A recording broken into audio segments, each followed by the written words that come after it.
राधे राधे दोस्तों, स्वागत है आप सभी का हमारे YouTube चैनल मधुरवाणी में। दोस्तों, आज का प्रसंग है कि मनुष्य वो कौन सा पाप करता है जो उसके सभी पुण्यों को नष्ट कर देता है और फिर उसके बाद उसको नरक में जाना पड़ता है। यही प्रश्न एक दिन भगवान शिव से माता पार्वती ने किया। तो भगवान शिव ने माता पार्वती से कहा कि देवी, आज मैं तुम्हें एक बहुत ही सुंदर कथा सुनाता हूँ। उस कथा को सुनने से तुम्हारे प्रश्न का उत्तर तुम्हें मिल जाएगा।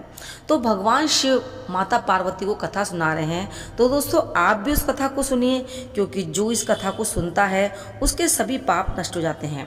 भगवान शिव कहते हैं माता पार्वती से कि हे देवी, पूजा पाठ धर्म कई तरह के पुण्य करने के बाद भी मनुष्य नरक में क्यों जाते हैं, ये आज मैं तुम्हें बताता हूँ। भगवान शिव कहते हैं कि बहुत समय पहले की बात है, पृथ्वी लोक पर एक ही समय में 5 लोगों की मृत्यु हुई और वो सभी मृत्यु के बाद यमलोक में गए। यमलोक में जब वहाँ वो पहुँचे तो वहाँ का दृश्य देखकर वो बहुत भयभीत हो गए, पत्ते की तरह कांपने लगे, क्योंकि वहाँ विशाल आकार वाले यमराज सोने के सिंहासन पर विराजमान थे और वहाँ एक सिंहासन पर चित्रगुप्त बैठे हुए थे, जो सभी प्राणियों के पुण्य और पापों का लेखा जोखा रखते थे। उन्होंने देखा कि वहाँ बहुत सारे लोगों को यमदूत नरक में धकेल रहे हैं, जो बहुत जोरों से रो भी रहे हैं, विलाप कर रहे हैं, और कई मनुष्य बहुत ही प्रसन्न हैं क्योंकि वो स्वर्ग जा रहे हैं। और स्वर्ग का द्वार बहुत ही सुंदर दिखाई दे रहा था। वहाँ से ऐसा लगता था जैसे सोने की आभा चमक रही हो और नरक से धधकते हुए आग की ज्वाला दिखाई दे रही थी। तब वो सभी आपस में एक दूसरे से बात करते हैं और अपने अपने पाप के बारे में चर्चा करने लगते हैं। उनमें से जो 4 लोग थे, उन्होंने बहुत पाप किए थे, तो उन्होंने सोचा कि अब तो हमें नरक में जाना ही पड़ेगा। उनमें से थी एक वैश्या, दूसरा चोर, तीसरा विद्वान पंडित और चौथा राजा का सैनिक, और 5वां था एक किसान जो बहुत धनवान था। उसे अपने किए गए पुण्य पर बहुत ही घमंड हो रहा था। तो वो 5 अपने अपने कर्म के से मिलने वाले फल के बारे में बातें कर रहे थे कि वो कहते हैं चारों आपस में कि हमने पाप किए हैं तो हम तो नरक में ही जाएंगे। तो सबसे पहले चोर कहता है कि मैंने बहुत पाप किए हैं, मैंने लोगों का धन लूटा है, चोरियां की हैं, लेकिन ये सब मैंने मजबूर में किया है, क्योंकि चोरी के धन से मैं अपने परिवार को पालता था, कोई मुझे काम देता नहीं था। शायद विधाता ने मेरे भाग्य में यही लिखा था। मैं बहुत बड़ा पापी हूँ और मुझे अपने पापों की सज़ा जरूर मिलेगी। और ये बात बिल्कुल पक्की है कि मुझे कोई ना कोई पशु पक्षी या जीव बनकर इस कर्म फल को भुगतना होगा, क्योंकि मैंने जो पाप किया है ना, वो पाप किसी ने नहीं किया होगा, लेकिन मैंने ये जो पाप किया है वो मजबूरी में किया है। इतना कहकर वो जो चोर था वो चुप हो गया। फिर भगवान शिव कहते हैं माता पार्वती से कि देवी, उसके बाद वो जो वेश्या होती है वो कहती है कि मैंने जो किया है उसके लिए तो मुझे जरूर नरक मिलेगा, क्योंकि जैसा पाप मैंने किया है ना, वो कोई नहीं करता होगा। मैंने हमेशा भले इंसानों को लुभाया, उनसे संबंध बनाया और उनसे धन लूटा, मुझे तो नरक में ही जगह मिलेगी। सच बात तो ये है, लेकिन ये काम मैंने मजबूर में किया, क्योंकि बचपन में एक दुष्ट आदमी मुझे उठाकर ले गया था और मुझे ज़बरदस्ती वेश्या बना दिया। मैं ये काम करना नहीं चाहती थी, मैंने ये काम मजबूरी में किया, लेकिन जब ये मुझे लगा कि हाँ, इस काम को किए बिना अब मेरी आजीविका नहीं चलेगी, तब मुझे इस काम को करना पड़ा, क्योंकि मेरे पास कोई और साधन भी नहीं था। मैं इस काम को करने के लिए मजबूर थी, क्योंकि वो इतना ताकतवर था कि मैं उसका सामना नहीं कर पाई। तो मैं जरूर पक्का नरक में जाऊंगी और कोई ना कोई पशु बनकर अपने पाप का भुगतान करूंगी। ये कहकर फिर वो वेश्या चुप हो गई। भगवान शिव कहते हैं माता पार्वती से कि देवी, फिर वो सैनिक कहता है कि तुम चारों में सबसे बड़ा पापी मैं हूँ, क्योंकि मैंने तो बहुत पाप किए। मैं राजा के सैनिक था, राजा के साथ युद्ध में जाया करता था, मैंने वहाँ निष्पाप लोगों की हत्या की, जाने कितने लोगों को दंड दिया। यमराज मुझे कभी माफ़ नहीं करेंगे और मैं नरक में ही जाऊंगा। लेकिन सच बात तो ये है कि ये सब मैंने जानबूझकर नहीं किया, क्योंकि ये सब मैंने राजा के डर से किया और अपने परिवार को पालने के लिए किया। और हमारा राजा हमसे जो भी कहता उसका पालन हमें करना ही था, क्योंकि राजा के विरुद्ध जाकर एक साधारण मनुष्य कैसे जी सकता है। मैं वो पाप करना नहीं चाहता था। उन पापों को करते समय मेरा मन बहुत दुखी होता था। मुझे मालूम भी था कि इन पापों को करने के बाद मैं नरक में जाऊंगा। ना कहकर वो सैनिक जो था वो चुप हो गया। भगवान शिव कहते हैं माता पार्वती से कि देवी, इसके बाद वो पंडित का नंबर आया। उसने कहा कि देखो, तुम चारों में सबसे ज़्यादा पापी मैं हूँ, क्योंकि तुम लोगों ने जो भी पाप किए वो अनजाने में किए, मजबूर में किए। लेकिन मैं तो बहुत विद्वान था, मुझे मालूम था कि पाप और पुण्य क्या होता है, लेकिन फिर भी ये कर्म मैंने धन कमाने के लिए किए। शास्त्र यही कहता है कि जो भी जानबूझकर पाप करता है उसे तो मरने के बाद नरक में जाना ही पड़ेगा। मैंने अपने ज्ञान का उपयोग लोगों की सहायता के लिए नहीं, उनका धन लूटने के लिए किया था। क्योंकि सबसे बड़ी बात तो थी, इस काम को करने में के लिए मजबूर था लेकिन मैं, क्योंकि मेरे घर में बहुत गरीबी थी। मेरे पिता छोटा मोटा काम करके हमारे घर का गुजारा करते थे। मैंने बहुत गरीबी देखी है, तब मैंने सोचा कि लोगों को ज्ञान देकर धन कमाने का मौका बहुत अच्छा है। मैंने उनको ज्ञान तो दिया, लेकिन झूठा सच्चा, और उनसे धन लिया। तो इसलिए मुझे पता है कि मरने के बाद मुझे नरक में जाना पड़ेगा और मैं नरक में ही जाऊंगा। उन सब की बात सुनकर वो जो धनी किसान था वो हंसने लगा, कहने लगा कि तुम चारों तो पापी हो, तुम चारों को नरक में जरूर जाना पड़ेगा। तुम लोगों ने बहुत पाप किए हैं, इसलिए यमराज तुम्हें जरूर नरक में भेजेंगे, तुम्हें क्षमा नहीं करेंगे। लेकिन हम पांचों में से सबसे अधिक पुण्य किए हैं। मैंने अपने जीवन में बहुत पूजा पाठ किए, दान दक्षिणा दी गई, गाय का दान दिया, मंदिर गया, और मेरी मृत्यु के बाद मेरे बच्चे मेरी आत्मा की मुक्ति के लिए बहुत सारे तर्पण धर्म के कार्य कर रहे हैं, वो मेरे लिए दान धर्म कर रहे हैं।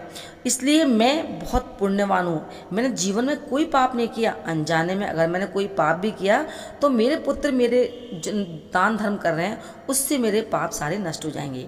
तो भगवान की क्योंकि मैं पूजा करता था, मंदिर जाता था, भोजन करने के लिए कोई द्वार पर आता था तो मैं उसे भोजन कराता था, इसलिए मुझे तो पूरा विश्वास है कि यमराज मुझे जरूर स्वर्ग भेजेंगे। वो बातें उनकी समाप्त हो गई, तभी वो यमदूत वहाँ आए और उन पांचों को लेकर यमराज के पास गए, जहाँ सबसे पहले चोर की बारी आई। चित्रगुप्त ने चोर के पाप का पुण्य का लेखा जोखा देखा और फिर यमराज से विचार विमर्श किया और उसका आकलन करके चोर को स्वर्ग में जाने के लिए कहा। ये सुनकर तो चोर बहुत प्रसन्न हुआ और स्वर्गलोक की तरफ चल दिया। इसके बाद वेश्या के पुण्य का लेखा जोखा देखा, उसका मूल्यांकन किया और यमराज ने उसे स्वर्ग में जाने को कहा। सुनकर वेश्या बहुत आश्चर्यचकित हो गई, क्योंकि उसे तो पता ही नहीं था, उम्मीद नहीं थी कि वो स्वर्ग में भी जा सकती है। लेकिन ये सब सुनकर वो बहुत प्रसन्न हुई और स्वर्ग की तरफ चली गई। फिर सैनिक के कर्मों का लेखा जोखा चित्रगुप्त ने देखा और उसका मूल्यांकन करके यमराज से विचार विमर्श करके यमराज जी ने उसे स्वर्ग में जाने के लिए कहा। उसे कुछ समझ में नहीं आया, लेकिन वो प्रसन्न होकर स्वर्गलोक की तरफ चला गया। चित्रगुप्त ने उस विद्वान पंडित के भी कर्मों का लेखा जोखा देखा, यमराज के साथ उसका विचार विमर्श किया और फिर मूल्यांकन करके उस विद्वान पंडित से यमराज ने कहा कि तुम्हें स्वर्ग में जाना है। इतना सुनना था कि वो धनवान किसान था, उसे गुस्सा आया। उसे यमराज का निर्णय कुछ समझ में नहीं आ रहा था। उसने सोचा मैंने तो पुण्य किए हैं तो मैं तो स्वर्ग में जाऊंगा, लेकिन अगर पापी और पुण्य करने वालों को एक ही जगह भेजेंगे तो पुण्य करने का कोई फायदा नहीं है। तो वो यमदूत कहता है कि तुम्हें तो नरक में जाना है, चलो यमराज के सामने, और यमराज तुम्हें नरक में डालेंगे। इतना सुनना था कि वो किसान कहने लगा मैंने कोई पाप ही नहीं किया, मैंने केवल पुण्य किए थे, इसलिए मैं स्वर्गलोक जाऊंगा। यमराज देखना मुझे स्वर्ग में भेजेंगे। इसके बाद चित्रगुप्त ने उस किसान के पुण्यों का लेखा जोखा देखा और विचार विमर्श किया। इसके बाद यमराज ने कहा कि देखो तुमने बहुत पाप किए हैं, इसलिए तुम्हें नरक में जाना पड़ेगा। तो उस किसान ने कहा कि ये तो आप बहुत बड़ा अन्याय कर रहे हैं, मैंने कभी कोई पाप नहीं किया, हमेशा पुण्य किए, और जो उससे पहले थे वो सभी पापी थे, उन्होंने पाप किए, अपराध किए, लेकिन आपने क्या किया, उन्हें तो स्वर्ग में डाल दिया, और जिसने पुण्य किया आप उसे नरक में डाल दें, ये कैसा निर्णय आपका। यमराज ने कहा कि तुमने जो पाप किए ना, उससे तुम्हारे सारे पुण्य समाप्त हो गए। तुमने जो पाप किया उसकी वजह से तुम्हें नरक में जाना पड़ेगा। अगर तुम वो पाप नहीं करते तो तुम्हें स्वर्ग में जाते तुम, और तुमने पाप अनजाने में नहीं जानबूझकर किया है, इसलिए तो तुम्हें नरक में जाना पड़ेगा।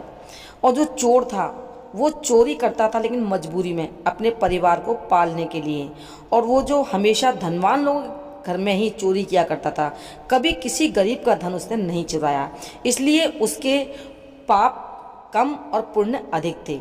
दूसरी थी वेश्या। उसने इस कर्म को जानबूझकर कभी नहीं किया, उसे जबरदस्ती वेश्या बनाया और बुरे कर्म करने के लिए मजबूर किया। उसने ये काम केवल अपने शरीर से किया, लेकिन वो पुण्य भी करती थी, जानवरों की सेवा करती थी, पशु पक्षियों को दाना डालती थी और वो बहुत सारे ऐसे काम करती थी कि उसके पुण्य अधिक थे, इसीलिए उसे स्वर्ग में भेजा गया। तीसरा था सैनिक। उसने भी जो काम किया, पाप किए, वो मजबूरी में किए, क्यों वो लाचार लोगों की लेकिन मदद करता था। चौथा था ब्राह्मण। उसने अपने ज्ञान का दुरुपयोग किया, लेकिन फिर भी वो पुण्य कम करता था, लेकिन गाय की सेवा करता था, लोगों को दान धन देता था और अपने परिवार को पालने के लिए करता था, इसीलिए उसे स्वर्ग में भेजा गया। तो किसान ने कहा कि चारों ने जो भी कर्म किए उसका क्या कारण है, मैंने भी तो इतने सारे पुण्य किए हैं, उनसे ज़्यादा किए हैं। फिर किसान कहता है कि मैंने ऐसा कौन सा पाप किया था कि मेरे इतने पुण्यों के बाद भी मुझे नरक में भेजा जा रहा है। तब यमराज कहते हैं कि तुमने एक लाचार नाली पर लांछन लगाया था, उसने तुम्हारे घर में चोरी नहीं की, फिर भी तुमने उसे चोर कहा, बुरी दृष्टि से उसे देखा और उसे व्यभिचारिणी कहा, जबकि वो पवित्र थी। तुमने उसकी शिकायत महाराज से की, तो महाराज ने तुम्हारी बातों को सच मानकर उसे बहुत कठोर दंड दिया था।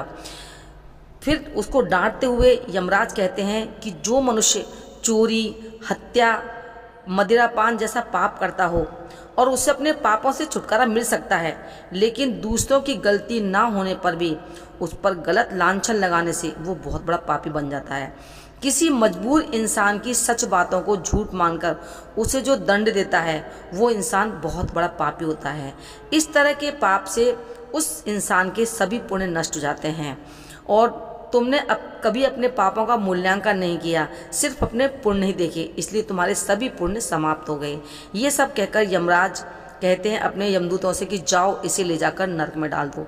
ये सुनकर किसान रोने लगा, लेकिन यमदूत उसे धकेलते हुए नरक के द्वार की तरफ ले गए। पूरी कहानी सुनाकर भगवान शिव माता पार्वती से कहते हैं कि देवी, उन चारों ने जो भी पाप किए थे वो मजबूरी में किए थे और उन्होंने उस बात को माना भी था। किसान एक निरपराध नारी पर जो इल्जाम लगाया था, चरित्र पर जो उंगली उठाई थी, वो बहुत बड़ा पाप है, क्योंकि देवी नारी पूजनीय होती है। हिंदू पुरुष किसी नारी पर बिना गलती के अगर कोई लांछन लगाता है, उसे चरित्रहीन कहता है, तो बहुत बड़ा पाप कहता है। अगर कोई पुरुष किसी अबला नारी की कमजोरी का फ़ायदा उठाता है तो ये बहुत बड़ा पाप है। कभी फ़ायदा नहीं उठाना चाहिए और पराई स्त्रियों को माँ समझकर उनका सम्मान करना चाहिए। जो उन पर गलत नज़र डालता है वो महापापी कहलाता है। जो दुखिया और विधवा नारी को परेशान करता है वो नरक का भागी होता है। हर मनुष्य को चाहिए कि हमेशा सत्य बोले, सत्य के मार्ग पर चलकर ही स्वर्ग की प्राप्ति की जा सकती है। जो असत्य बोलता है, ऐसे लोगों का साथ देने वाले के भी पुण्य समाप्त हो जाते हैं। दोस्तों, आपने इस कहानी को सुना, आप इस कहानी से शिक्षा लीजिए, अपने जीवन में उतारिए और अगर आपको कहानी पसंद आई हो तो इसे लाइक करें, शेयर करें और कमेंट बॉक्स में राधे राधे लिखना ना भूलें। राधे राधे।